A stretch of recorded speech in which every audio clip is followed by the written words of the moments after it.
9, 12, 10, 28, 2, 23. This is the DSR podcast. Hello and welcome to DSR's Words Matter. I'm David Rothkopf, and I'm joined by the great, the one and only, the always interesting Norm Ornstein. How are you doing today, Norm?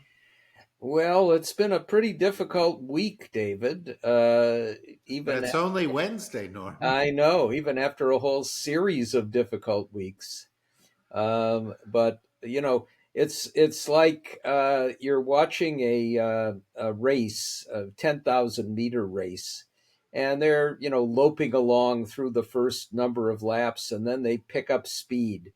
And this is a 10,000 meter race to a full-blown police state, and they're picking up speed.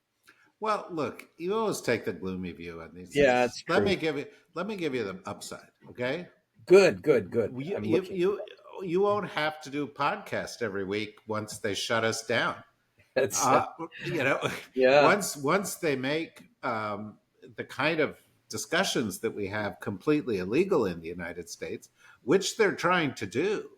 I mean, in the past couple of days, the Deputy Attorney General, the Attorney General of the United States have said that they want to use the laws of the United States to stop what they call hate speech. And then, of course, we had Trump accusing Jonathan Karl of ABC of engaging in hate speech when he was critical of him. So we know that what they mean when they say hate speech is being critical of the Trump administration. They have also said that they see, that their tools to stop left-wing extremist groups from all the violence that the left wing is doing. P.S. It's not doing any violence. And those include using RICO laws. And the example he gave was when Trump went to that restaurant last week and people went there to protest him. He said, well, they had to know from somewhere why he was going to be there. That implies a conspiracy, and that they can then use those laws to shut down that form of free expression. So we've got to be next, Norm. You're a very prominent guy, and you'll have a lot more free time on your hands. This can't be the case, David. They're all for free speech and against a cancel culture. How could this be? What's interesting about this, and I will give props to David Graham of The Atlantic, who had a very good piece on this.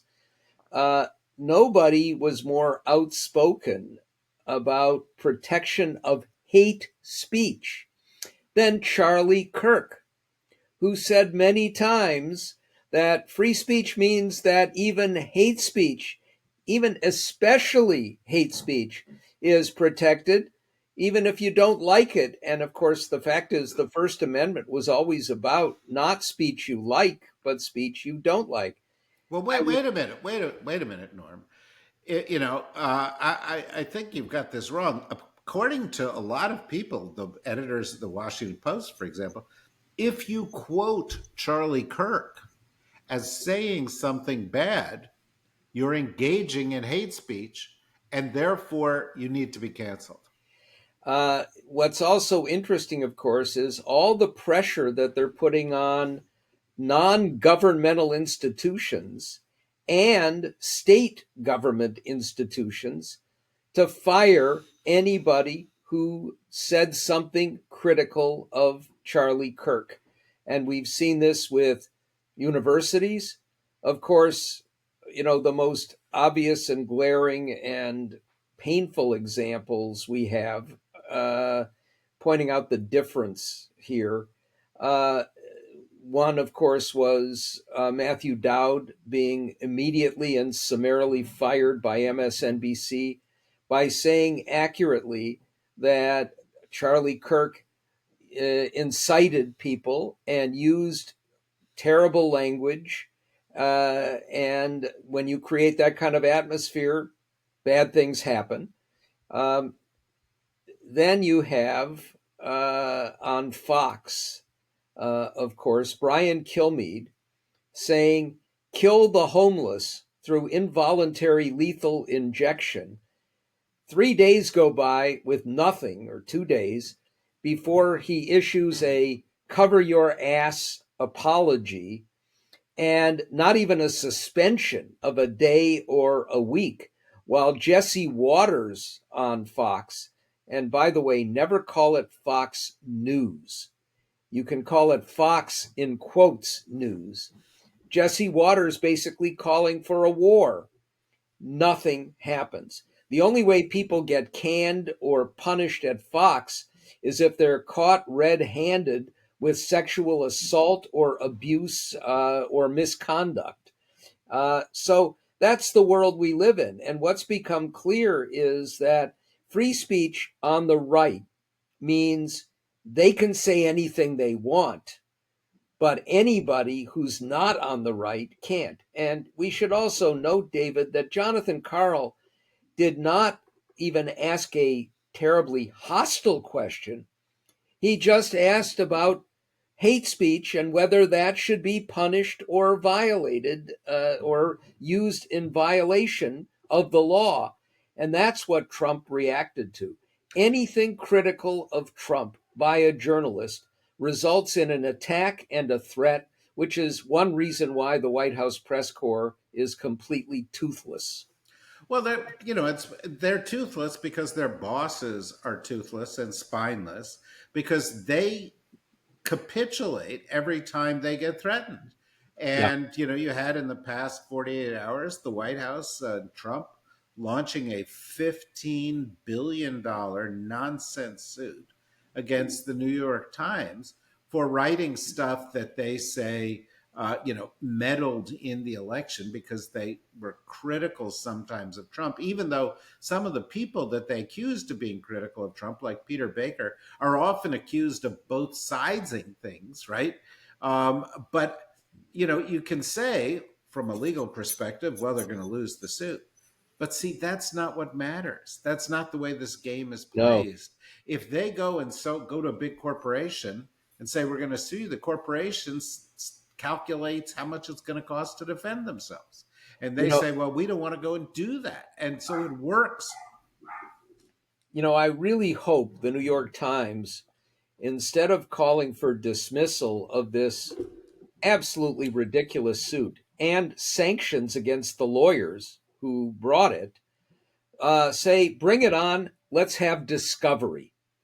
And then go and get some of the documents from inside the Trump organization and the White House, which should not, in this case, in a civil suit, be protected by executive privilege, and unmask some of these people. They're not likely to do that for just the reason that you said. They do a cold, hard calculation of costs and benefits. But we're headed into dangerous territory. And we should, just as an aside here, Trump engaged in what might be the most outrageous attempt to undermine American national security for his own profit and that of Rothkopf, his negotiator, by basically getting a ton of money in return for sending the most sophisticated computer chips to an Arab country that is likely to share them with China, which will undermine not only our national security, but our advantage in artificial intelligence and high-speed computing.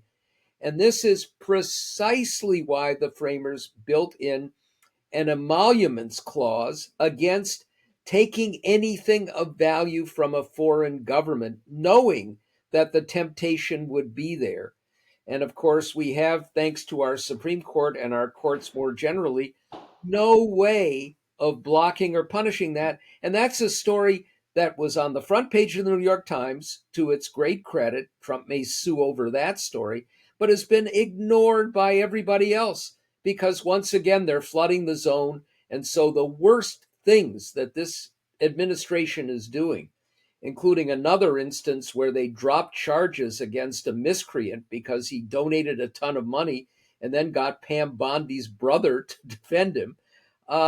This stuff happens every day, all the time. And now they're using Charlie Kirk's murder as an excuse to try and wipe out the opposition. Yeah, I have to say, because of ethical standards here at DSR, you remember ethical standards; those are things that places used to have. But we actually do a podcast on AI that is sponsored by the Embassy of the UAE in the United States, and so I don't comment on issues that pertain to the UAE. But people who are listening to this podcast will also note that we don't censor comments like this, and that we allow people to talk about them freely. And I would add that the Embassy of the UAE, which has been sponsoring these things for a long, long time, has never once objected to that. But that's where we are on that particular story. But to take it a step further, because during that exchange with Jonathan Karl, there was another exchange with an Australian broadcasting journalist who said, "How much money have you made as president?" And he said, "Who are you? Where are you from? You shouldn't be asking questions like this. I'm going to go talk to your bosses." And he knows that the bosses will fold. And that's, it's happened at the New York Times. It's happened at CBS. It's happened at ABC. And in fact, he mentioned it to Jonathan Karl when he said that. He said, ABC gave me $16 million because of hate speech. Yeah. And it's going to happen again and again and again. Here's another example of why the law doesn't matter here, and I think it's worth noting.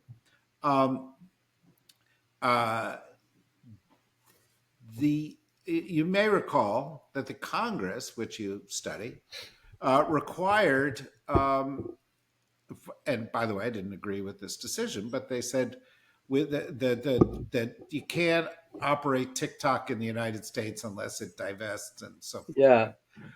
And before Trump even became president, what did he do? He said, "Oh, I'm not going to honor that. I'm going to extend the deadline by executive order."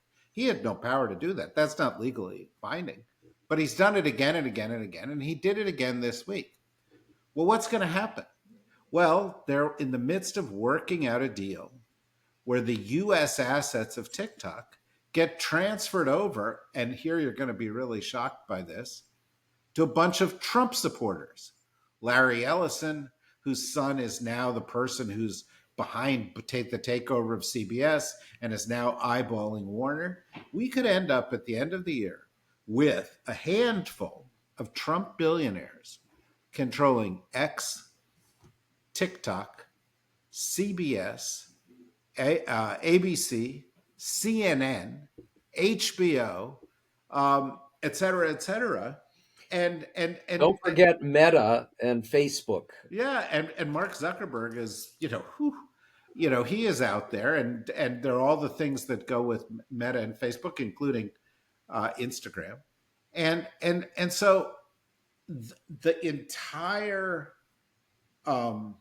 umbrella of legacy media and also new media, major media in the United States is going to be controlled by people who have all bought into the Trump idea that there ought to be more positive coverage of Trump, less criticism, et cetera. And it's going to be a real conundrum for people going into 2026 as to where they get honest news.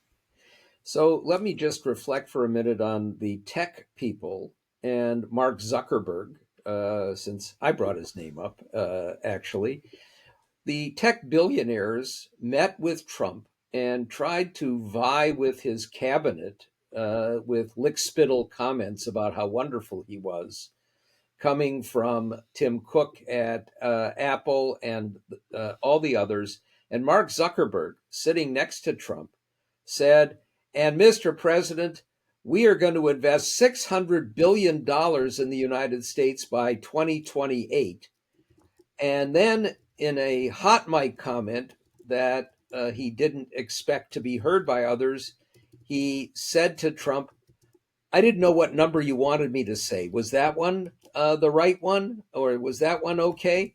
They're making this stuff up, and all to appeal to the ego of the dear leader, but making it very clear that they will do whatever he wants.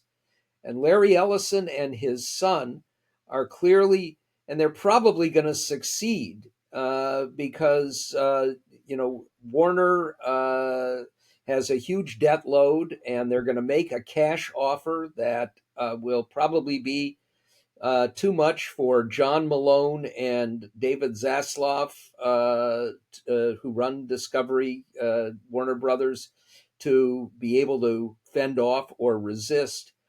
And we're going to be in a position that will make Viktor Orban envious of what's going on. Now, let me pivot to another subject for a minute. I was triggered this morning by this, which was a tweet by Sarah Huckabee Sanders saying, one of your faves. Yeah, our farmers are suffering. Thank you, Mr. President, for helping them out. The farmers are suffering because of his tariffs. And I raise that because we know, first of all, what happened to Hyundai and the South Koreans, who had responded in part to Trump threatening big tariffs by touting this $8 billion electric car plant in South Carolina that was raided. Hundreds of South Koreans, most of them here legally on work permits, put into detention camps where they were shackled and had to basically bend over to lick water off the floor, were tortured and treated with racist comments before being deported back to South Korea. And Hyundai now, of course, and South Korea are appalled by this and are likely to pull back on investments to the United States. We're now in a kind of trade war with Colombia, and our relations there are going down the tubes. Trump is going after Brazil because Brazil followed the rule of law, unlike the United States, and took care of a former leader who tried to steal an election by prosecuting him. We are in trouble across the globe, and now we have Russia basically menacing Poland and other countries in NATO. Poland and NATO use Article 4. You know about this much better than I. And this administration brushed it off. Pete Hegseth said, that's not our deal. We're concerned only about ourselves. And Trump refused to do anything other than once again claim that Zelensky started the war. We do not have allies other than the jackboot dictators around the world. We are falling apart, and now what they're focused on is a war against the left, and they're going to pull something out of the Orban playbook, very likely, and try to take away the nonprofit status from almost every nonprofit, not just those on the left, good government organizations, to try and punish them. Then we have a lawsuit brought against Media Matters organization by Elon Musk, which he took down to one of the worst Trumpist judges, Reed O'Connor, in Texas, when neither company was based in Texas. And Judge O'Connor has refused to let that suit go to a place, California, where it belonged. So they're going after all of these institutions using the corruption of the law. We are in a bad place, David, and I'm glad I could cheer you up today, unlike most weeks. Yeah, well, we are in a bad place. And the other day I tweeted something out, or I don't use Twitter, but I posted something on social media in which I said, I think we're in the worst place in terms of freedom of expression than we have ever been. Yep. And a bunch of wise asses said, well, what about the Red Scare? And what about, other bad instances in our past? And I would say the following, that in those cases, while they were egregious and reprehensible, they were narrow, they were limited. And what we're seeing here is essentially one party in the United States trying to make the other party illegal. And at the same time, going after freedom of expression at every single level that it can occur within society.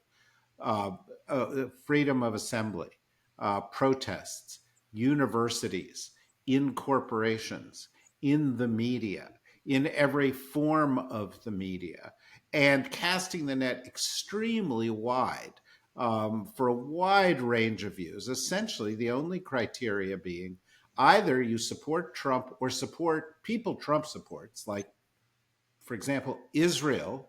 And there was a move afoot in the Congress and in the State Department to actually be able to take the passports away from American citizens who were critical of Israel.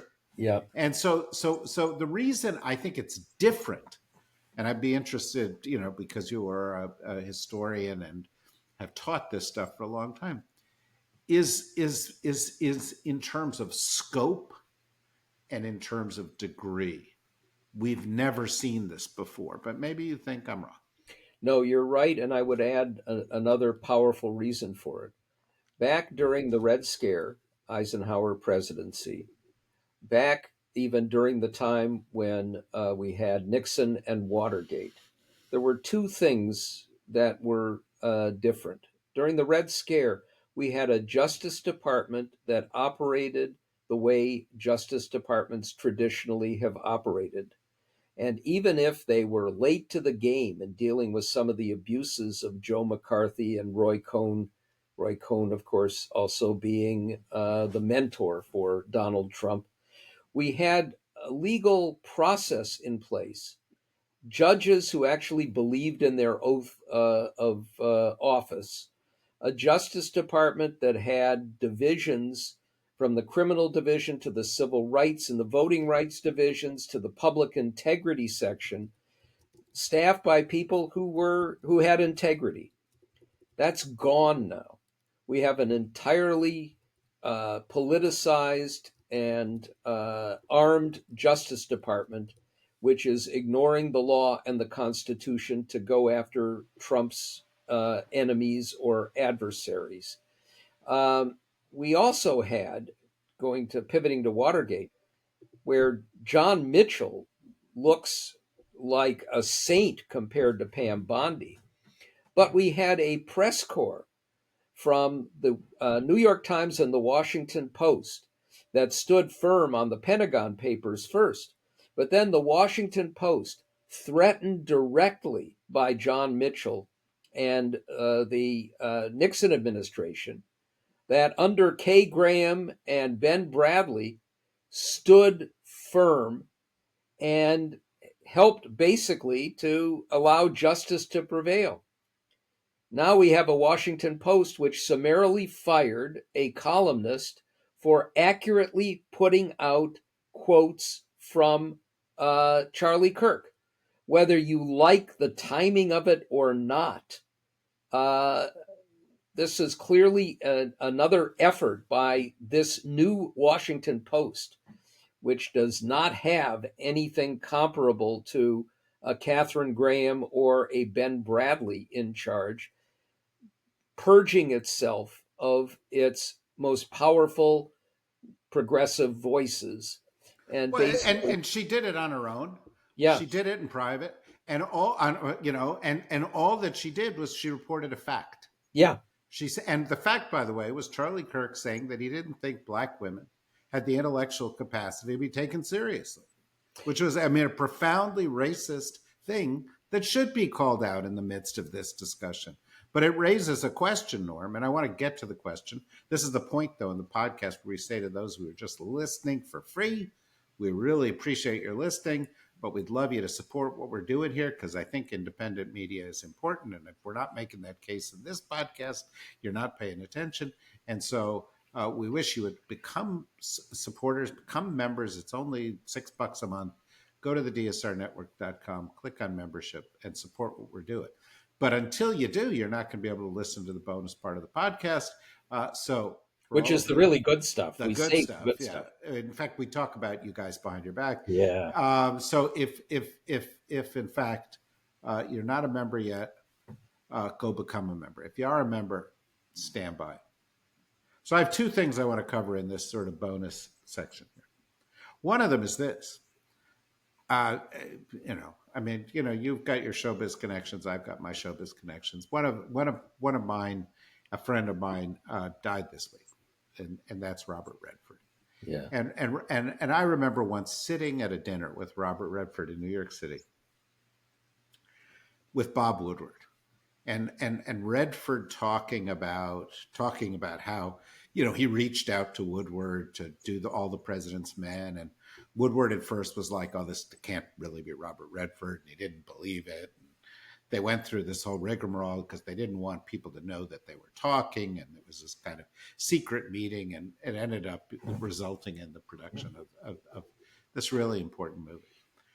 But what I was thinking pertains exactly to what you're saying.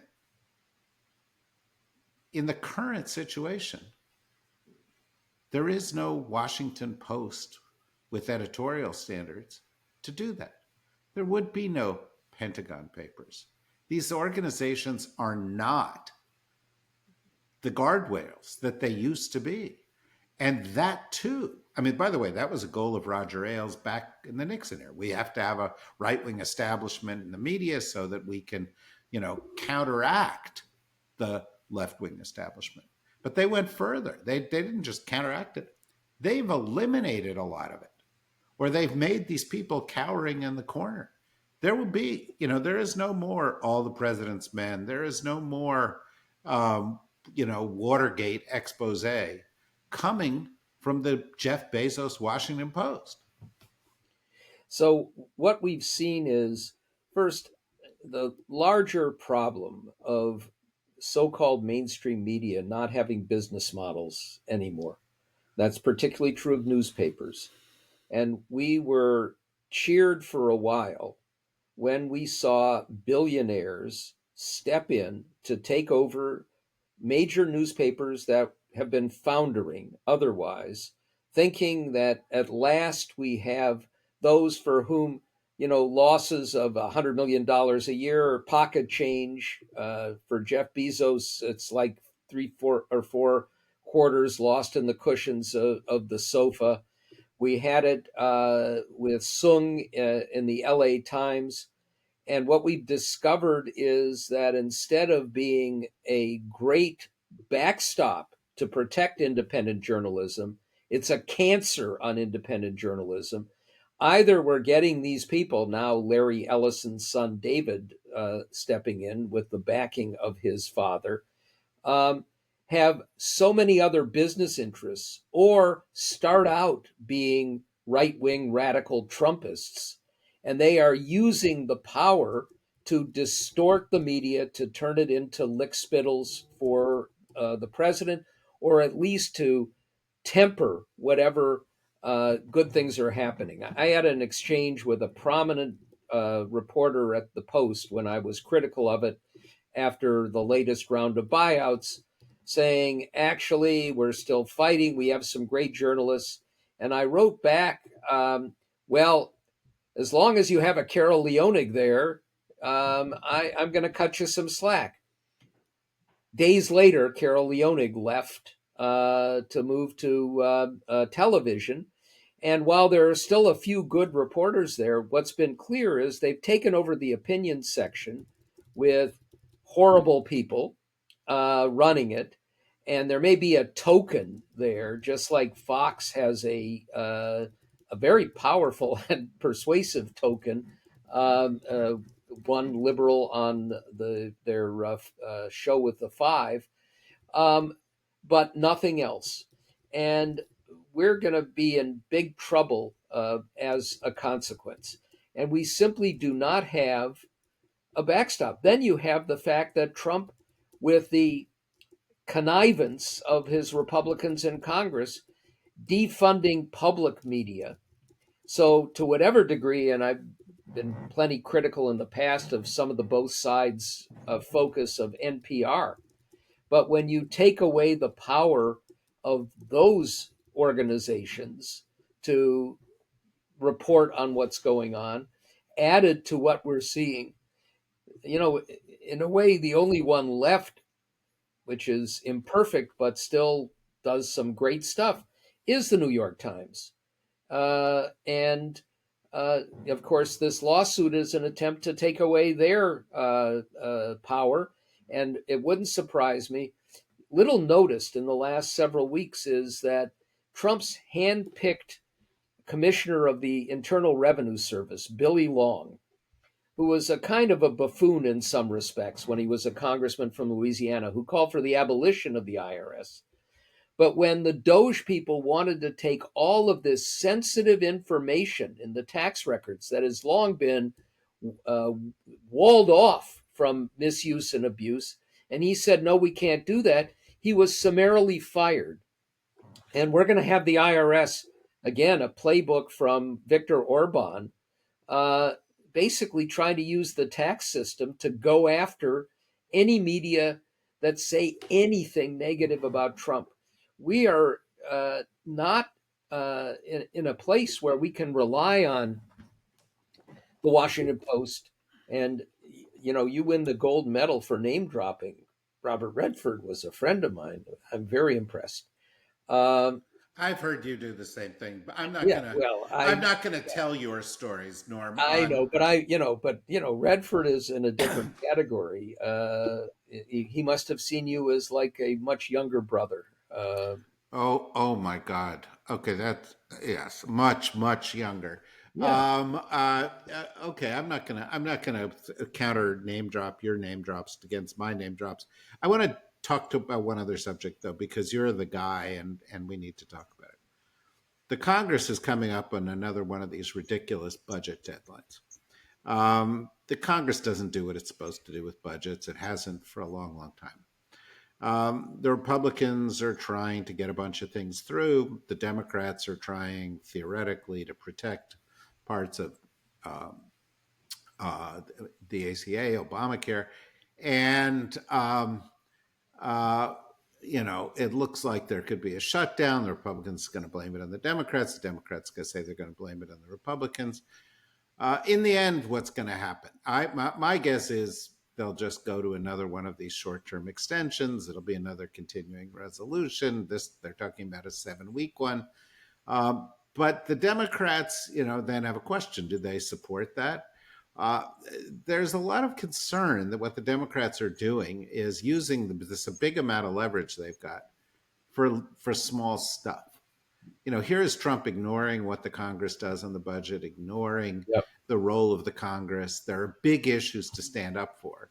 And I don't hear Chuck Schumer and Hakeem Jeffries targeting those issues. It looks like they're looking for line items that they can have a little win on, as opposed to, dealing with these issues given this at the level of that the stakes warrant.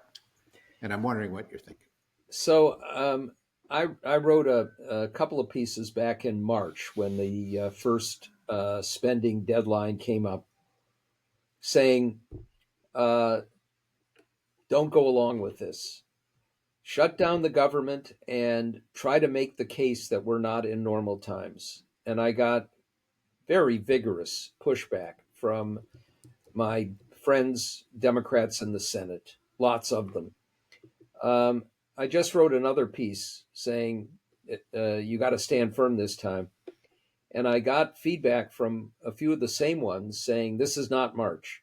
So I think there's a stronger resolve now. They understand what's been going on.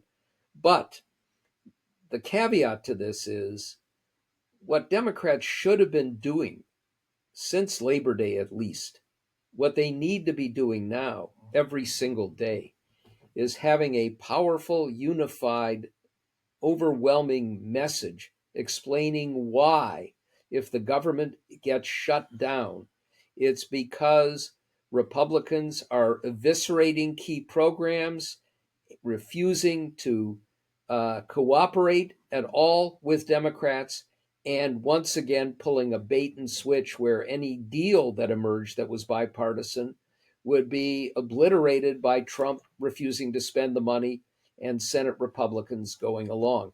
And if you don't do that, then when you get to the crunch, the fear that you're going to be accused or punished as the ones who created the shutdown, with all that powerful right-wing media now joined, going back to our immediate conversation, by lickspittle cowards in the mainstream press, that it may work against Democrats when they think that because of Trump's very poor standing out there, the challenges in the economy, that they could be in a position to win the 2026 elections, notwithstanding the overwhelming efforts by Trump and his allies to steal it away again, that they'll blink. Now, I could go along with a straightforward short-term extension if what it meant was Democrats would get that Communications Act together to frame it for when the real challenge comes. But the real challenge means that what they have to do and get out there saying over and over again is, here are just the things that we want that would make us go along with the spending deal. Reversing some of the most damaging cuts in Medicaid, which are closing rural hospitals and creating havoc out there in the world. Allowing the subsidies for the Affordable Care Act to continue so that hundreds of thousands or millions of Americans find that all of a sudden the insurance that they have is unaffordable. A guarantee built into the law that Trump cannot use rescissions when you've cut a deal and Congress has authorized the spending to unilaterally take it away and then have Senate Republicans okay what he's doing. And frankly, I would add to that, making sure that vaccines are available to all Americans who want and need those vaccines, whether it's COVID or the vaccines against polio, whooping cough, measles, and other debilitating or deadly diseases. Make that case. And if you don't make that case, you're going to get screwed by all of this. I do think that many Democratic senators who were unwilling to take a harder line in March are willing to now.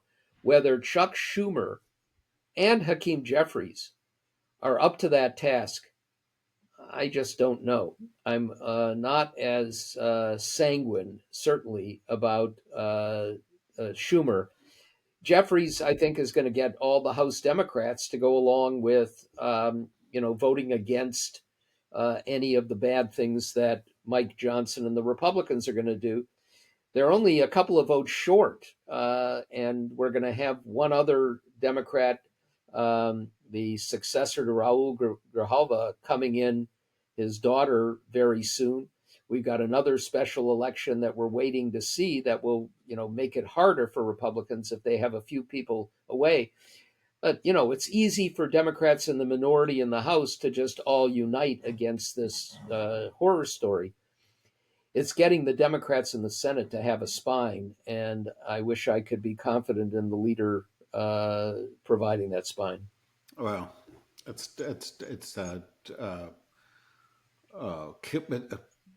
let me add one more thing, David, okay. before we go, which is let's look at John Thune, the leader who replaced Mitch McConnell. Back in the previous era, when Republicans were using mass obstruction against nominees to the executive branch and to the judiciary, including, of course, Tommy Tuberville doing a blanket hold against all promotions in the Defense Department for months, undermining our national security. Josh Hawley putting a blanket hold on nominees to the Justice Department and other delaying tactics. Those of us who said maybe we should have some reform were told, no, we can't do that. If we hold firm on the rules, then Republicans will have to hold firm on the rules. And John Thune came in as the leader and said, we're not going to change the rules. We respect the traditions of the Senate. And I said at the time, as soon as they face an obstacle in something that they really want, they will change the rules in a nanosecond.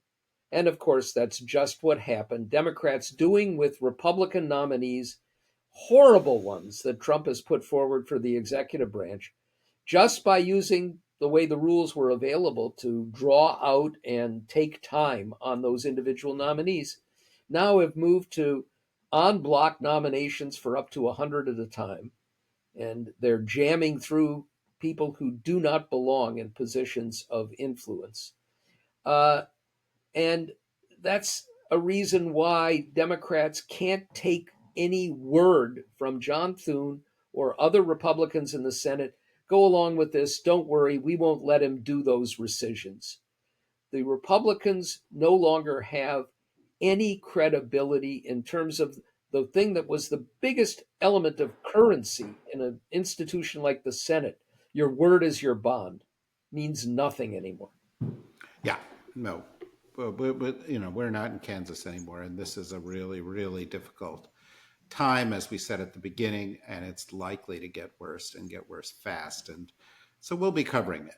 We'll be talking about it more each week, and we'll also talk about it in the other shows we do here at the DSR Network. So please join us for those. In the meantime, thank you, Norm. Thank you, everybody, for listening, and we'll be back to you again soon.